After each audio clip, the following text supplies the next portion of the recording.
एक दिन पूज्य श्री विश्वामित्र मुनि राजा दशरथ के दरबार में आए। हालांकि दशरथ पूरी दुनिया के शासक थे, लेकिन उन्होंने विनम्रतापूर्वक खुद को महान भक्तों का सेवक माना। हे प्रभु, यह विनम्रता एक सच्चे महान व्यक्ति का एक परिभाषित गुण है। भगवान श्री चैतन्य महाप्रभु ने इसे खूबसूरती से इस सादृश्य के साथ चित्रित किया कि पके फलों से लदा एक पेड़ नीचे झुकता है, यह नहीं करता है। अपनी संपत्ति प्रदर्शित करने के लिए ऊंचा खड़ा मत हो।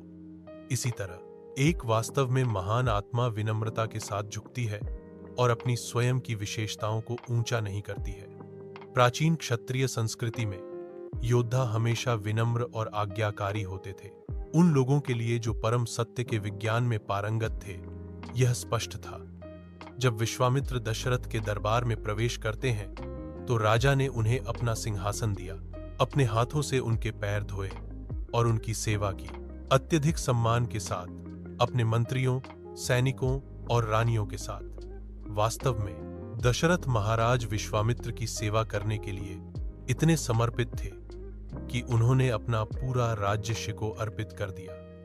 यह रवैया, विनम्र सेवा अयोध्या के राज्य में व्याप्त आनंद और समृद्धि का आधार थी। जब औपचारिकताएं समाप्त हो गईं, तो दशरथ महाराज ने विश्वामित्र मुनि से पूछा, मैं आपकी सेवा कैसे कर सकता हूं? विश्वामित्र मुनि ने कुछ ऐसा अनुरोध किया जिसकी दशरथ महाराज ने उम्मीद नहीं की थी। उन्होंने समझाया कि दो भयानक राक्षस सुबाहु और मारीच थे जो जंगल में उनकी यज्ञों में बाधा डाल रहे थे। वे राक्षस इतने शक्तिशाली थे कि कोई साधारण व्यक्ति उन्हें रोक नहीं सकता था। विश्वामित्र ने कहा कि वह किसी ऐसे व्यक्ति को जानता है जो उन्हें रोक सकता है। दशरथ का पुत्र राम ने अनुरोध किया कि राम अपने भाई लक्ष्मण के साथ एक्समैन उसे इन राक्षसों को मारने के लिए जंगल में ले जाओ। दशरथ महाराज चौंक गए। राम अभी भी एक युवा लड़का था जो अभी अपनी किशोरावस्था में प्रवेश कर रहा था। हालांकि दशरथ जानते थे कि राम सर्वशक्तिमान थे, भगवान के सर्वोच्च व्यक्तित्व। उनके पितृवत स्नेह ने उन्हें राम को अपने युवा आश्रित पुत्र के रूप में देखने पर मजबूर कर दिया।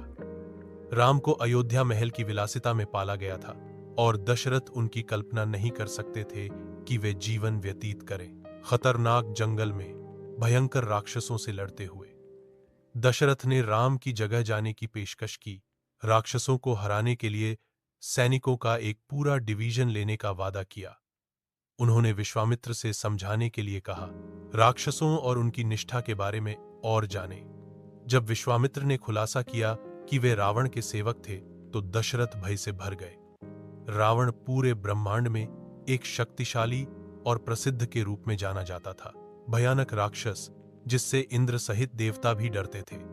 अपने डर के बावजूद विश्वामित्र मुनि ने जोर देकर कहा कि दशरथ ने अपना वचन दिया था। एक क्षत्रिय अपनी सम्मान की बात से कभी पीछे नहीं हटता। उस समय एंटी वशिष्ठ मुनि एक और अश्य ने दशरथ को आश्वासन दिया कि विश्वामित्र स्वयं आसानी से राक्षसों को नष्ट कर सकते थे, लेकिन राम को अपना पराक्रम साबित करने का अवसर देने आए थे। इस आश्वासन के साथ दशरथ हालांकि भारी मन से अनुरोध के आगे समर्पण कर दिया। उन्होंने अपने प्रिय पुत्रों राम और लक्ष्मण को विश्वामित्र के साथ भेजने पर सहमति व्यक्त की। राम, जो दिव्य ज्ञान और वीरता से परिपूर्ण थे, ने इस कार्य को खुशी से स्वीकार किया और साथ ही राम और लक्ष्मण विश्वामित्र के साथ जंगल गए। विश्वामित्र के आश्रम में पहुंचने पर राम और लक्ष्मण ने शीयों को राक्षसों के आतंक के कारण डर में पाया। राक्षस अपवित्र करते थे। खून, लाशों और अन्य घृणित पदार्थों के साथ बलिदान क्षेत्र, विरोध करने वाले संतों को आतंकित और मारना। जब सुबाहु और मारीच अपनी राक्षसी रूपों में बलिदान को बाधित करने के लिए प्रकट हुए, राम ने तुरंत कार्रवाई की। एक तीर से उसने सुबाहु को मार डाला और दूसरे से उसने मारीच को छाती में मारा, जिससे वह 800 मील समुद्र में उड़ गया। ऋषि बहुत खुश थे और बहुत आभारी थे।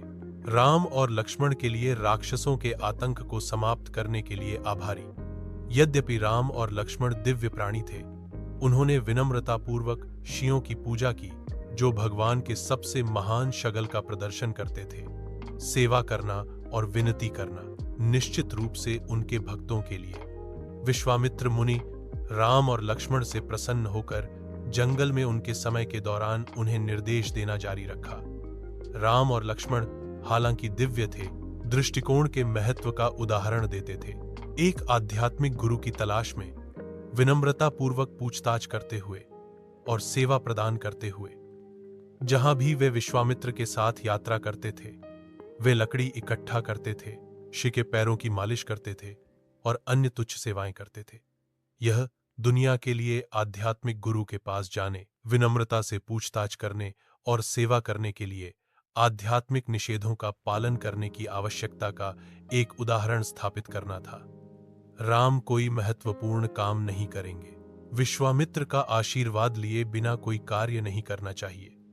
एक दिन विश्वामित्र मुनि ने राम और लक्ष्मण को सूचित किया कि वे महाराज जनक के राज्य पवित्र शहर मिथिला की तीर्थ यात्रा पर जाएंगे। जब वे पहुंचे, महाराज जनक विश्वामित्र के आगमन के बारे में जानने पर अपने मंत्रियों और ऋषियों के साथ उनका स्वागत करने के लिए बाहर आए।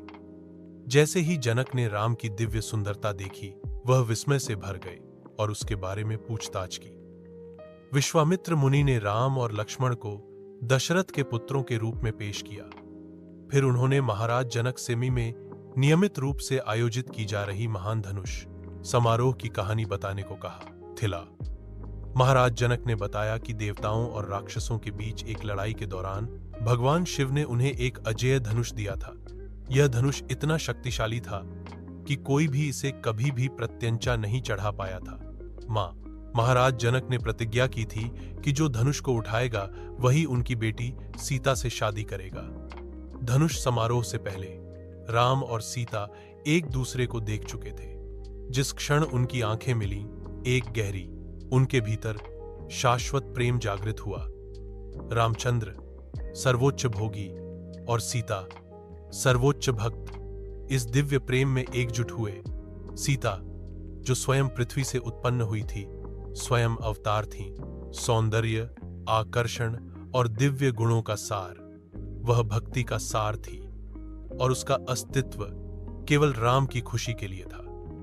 शास्त्र बताते हैं कि राधा, कृष्ण और सीता राम समान है। ई सर्वोच्च सत्य शाश्वत आनंद का आनंद लेने के उद्देश्य से दो रूपों में विभाजित है। सीता भगवान की आनंद शक्ति का प्रतिनिधित्व करती हैं और राम सर्वोच्च भोक्ता है। राम और सीता का मिलन उनके दिव्य मिलन की शुरुआत, एक मिलन जो प्रेम और भक्ति का सार है। जैसे ही समारोह शुरू हुआ, सीता ने फर्वेंटली प्रार्थना की कि राम धनुष उठाएंगे और विवाह में उसका हाथ जीतेंगे। अपनी प्रिय सीता की इच्छा जानकर राम ने अपने आशीर्वाद के लिए विश्वामित्र मुनि की ओर रुख किया। ऋषि की स्वीकृति के साथ राम उस विशाल धनुष की ओर आगे बढ़े जिसे कोई भी उठाने में सक्षम नहीं था। मिथिला के नागरिक राम की दिव्य सुंदरता से मोहित थे और प्रार्थना करते थे कि वह सीता से विवाह करने वाले हों। राम धनुष के पास गए और सहज सुंदरता के साथ उन्होंने इसे उठाया। जैसे ही उन्होंने डोरी खींची, धनुष और झुकता गया जब तक कि वह एक भयंकर ध्वनि के साथ फट नहीं गया, जो दुनिया भर में गूंज उठी। दरार की शक्ति इतनी शक्तिशाली थी कि सभा में हर कोई राम, सीता, विश्वामित्र को छोड़कर लक्ष्मण और जनक बेहोश हो गए। यहां तक कि स्वर्ग में देवता भी हिल गए। जब सब होश में आए तो उन्होंने देखा कि राम टूटे हुए धनुष के साथ विजयी होकर खड़े हैं। शहर मिथिला के निवासियों ने खुशी मनाई और सीता ने अपने पिता के आशीर्वाद से राम के गले में विजय माला डाली। पूरी सभा राम के पवित्र नाम का जाप करते हुए जयकारों से गूंज उठी।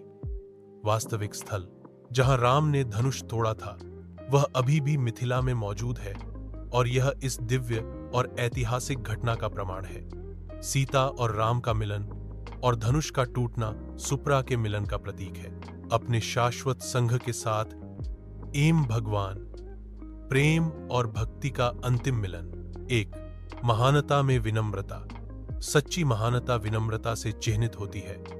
अपनी अपार शक्ति और अधिकार के बावजूद राजा दशरथ ने सेवा की। विश्वामित्र मुनि अत्यंत विनम्रता के साथ सभी के लिए एक उदाहरण स्थापित करते हैं। एक, गुरु की आज्ञाकारिता। राम और लक्ष्मण की विश्वामित्र मुनि के प्रति भक्ति और सेवा गुरु से मार्गदर्शन प्राप्त करने के महत्व को उजागर करती है। मैं एक आध्यात्मिक गुरु हूं और उनकी ईमानदारी और भक्ति के साथ सेवा करता हूं। 2, भक्ति की शक्ति। सीता और राम के बीच का दिव्य प्रेम भक्ति का अंतिम उदाहरण है। सीता की प्रार्थना और राम की प्रतिक्रिया सच्ची भक्ति की शक्ति को भगवान के साथ भक्त को एकजुट करने में प्रदर्शित करें। 3, दिव्य इच्छा की पूर्ति। राम का धनुष तोड़ना दिव्य इच्छा की पूर्ति का प्रतीक है। जब भगवान तय करते हैं कि कार्य ब्रह्मांड में कोई भी शक्ति उनके रास्ते में नहीं आ सकती। प्रार्थना, हे परमेश्वर राम, सत्य और सद्गुण के अवतार, हम आपके सामने नमन करते हैं, आपकी कृपा और आशीर्वाद की कामना करते हैं। क्या हम राम और लक्ष्मण की तरह हमेशा बुद्धिमान लोगों से मार्गदर्शन लें और विनम्रता और भक्ति के साथ उनकी सेवा करें। हे प्रभु, हमारे हृदय शुद्ध हों और भक्ति से भरे हों, क्योंकि हम सीता और राम के पद चिन्हों पर चलने का प्रयास करते हैं। हरे कृष्ण ना, हरे कृष्णा कृष्णा कृष्णा हरे हरे, हरे राम आर